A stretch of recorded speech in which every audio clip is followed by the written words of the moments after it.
Radio Pulpit, 657 AM.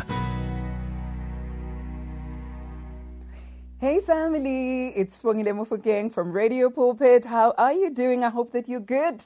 And I hope you don't talk too much. Today, I want to say to you, silence is really golden. Silence is really golden.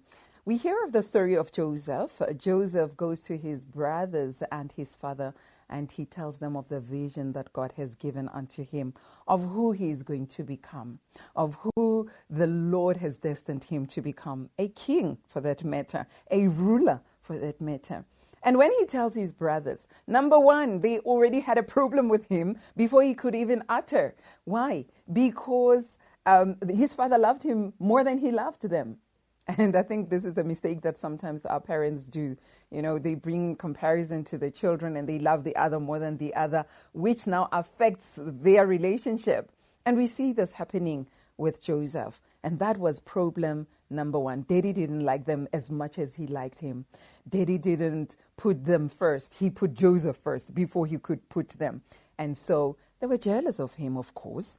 Number two, when he tells them about this, they are angered because even the vision that God gives to Joseph says he's going to be bigger and better than they are.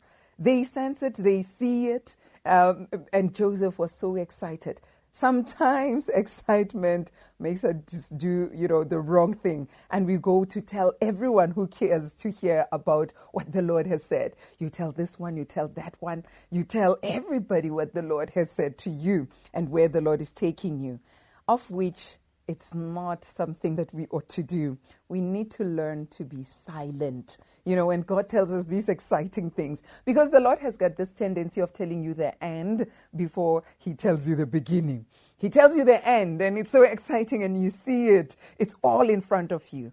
But he never tells you about the beginning. And maybe the beginning and the process, it's something really scary that's going to happen. Now, he never told Joseph, you're going to be sold. He never told Joseph, you're going to be thrown into the pit of hell, a pit. He never told Joseph, you're going to be thrown into dungeon as well. He never told Joseph, you're going to be in a prison. All that he saw was the palace. All that he saw was the best and everything working out. Now he tells even his father, and his father rebukes him.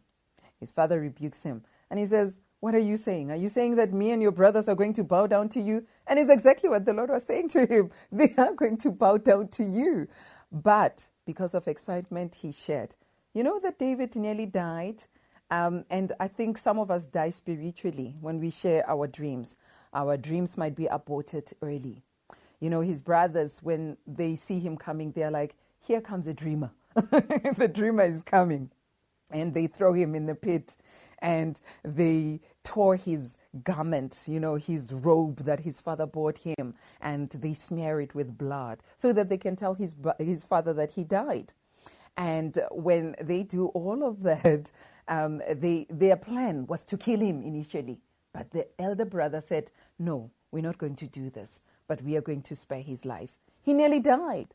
Why? Because he was never silent. So silence is golden.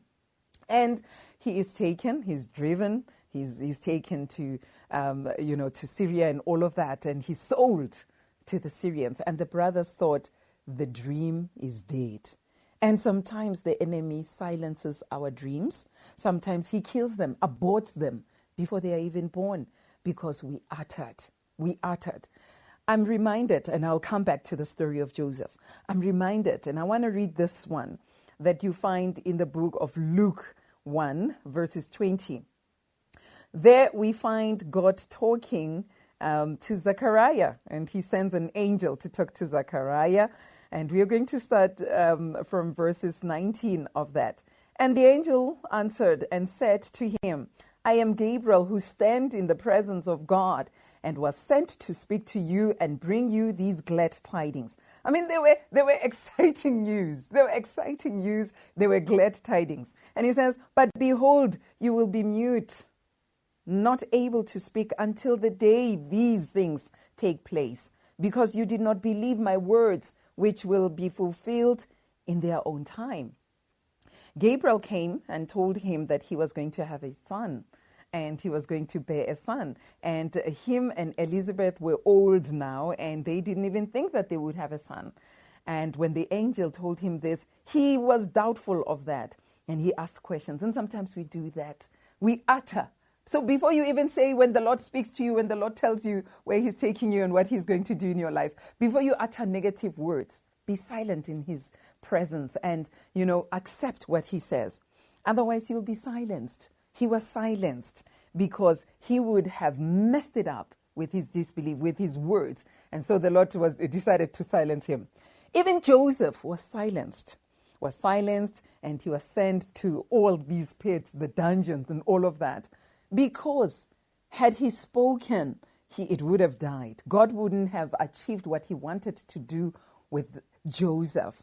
And so, the Lord would silence you one way or another. So it's very important that when God tells you something great, pray about it first.